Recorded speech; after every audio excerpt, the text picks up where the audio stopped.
Bienvenue à tous dans cette nouvelle vidéo. Alors là, je suis sur mon livre Les manuscrits de Nag Hammadi. Ce sont des évangiles retrouvés en Égypte en 1945. Ces évangiles étaient interdits dans le monde romain catholique, dans l'Empire romain. Si vous étiez trouvé avec un quelconque de ces évangiles, vous étiez mis à mort, puisque les seuls évangiles qui étaient autorisés, c'est les 4 évangiles qu'on trouve dans le Nouveau Testament. Donc, si vous aviez autre chose que le Nouveau Testament, vous étiez mis à mort. Et vous allez comprendre pourquoi. Pourquoi et quel est le message clé du Christ, en fait, que l'Église a caché. L'Église pourrie, prostituée avec les pouvoirs politiques. Donc, là, je suis dans le livre qui s'appelle le livre de Thomas. C'est le livre de Thomas. Donc on va voir, alors parole secrète que le Sauveur a dit à Judas Thomas et que moi Matthieu j'ai retranscrite, je les ai entendus parler ensemble. Vous remarquerez que ça a été écrit directement par les apôtres et on ne peut pas en dire autant de certains évangiles soi-disant authentiques que l'on trouve dans le canon biblique. Parce que là, c'est signé. Là, on vous dit qui a écrit. Alors qu'on trouve des évangiles dans le Nouveau Testament, on ne sait pas qui l'a écrit. Mais bref. Donc le Sauveur disait, « Frère Thomas, écoute-moi. Aussi longtemps que tu as encore l'occasion que je te communique dans le monde ce que tu as cherché à sonder dans ton cœur. » Ce que tu as cherché à sonder dans ton cœur. Donc sonder dans ton cœur, sonder à l'intérieur. Il faut sonder à l'intérieur de soi. Ok ? Il faut chercher, quand Jésus dit « cherchez et vous trouverez », il faut chercher où? Dans son cœur, à l'intérieur de soi. Mais parce qu'on a dit que tu es mon jumeau et mon seul véritable ami, sonde toi-même et reconnais qui tu es. Reconnais qui tu es et comment tu seras. Tu vois, ça c'est le message clé.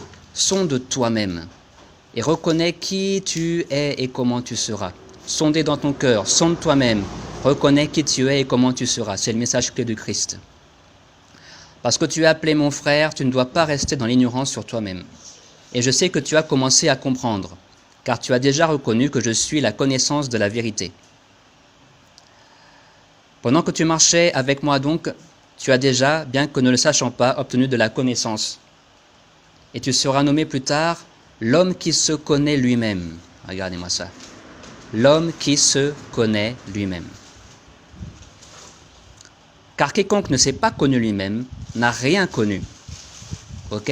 Quiconque ne s'est pas connu lui-même n'a rien connu.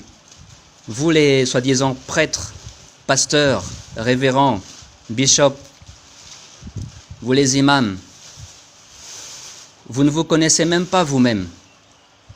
Comment vous pouvez prétendre connaître quoi que ce soit de la religion? Comment vous pouvez prétendre apporter quoi que ce soit de bon à quiconque si vous ne vous connaissez pas vous-même? Vous ne connaissez rien.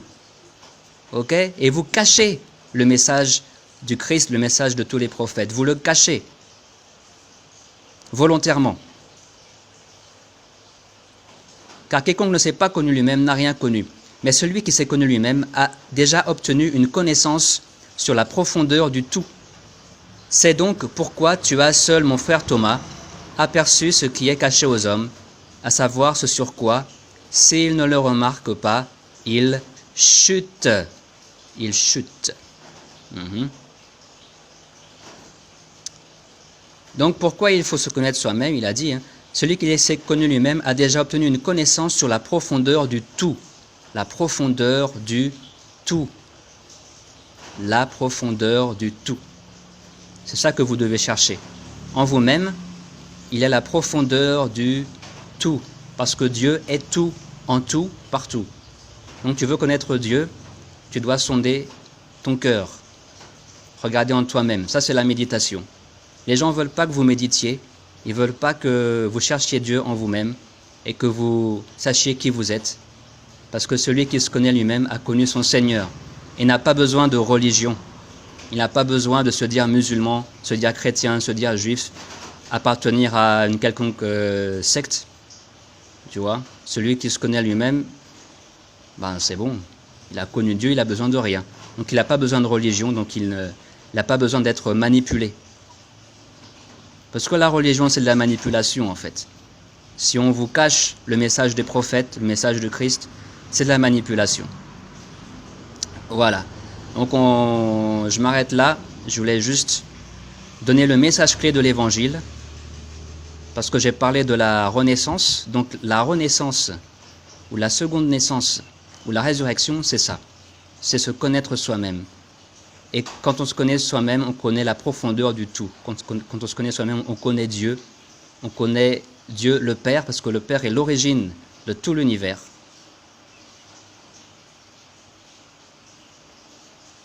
Le Père est la source de tout l'univers, et vous êtes la source vous-même. Vous êtes une partie de la source. Votre âme vient de l'âme de Dieu, et c'est ça qu'on doit chercher en nous-mêmes. Amen. Alléluia. Amen.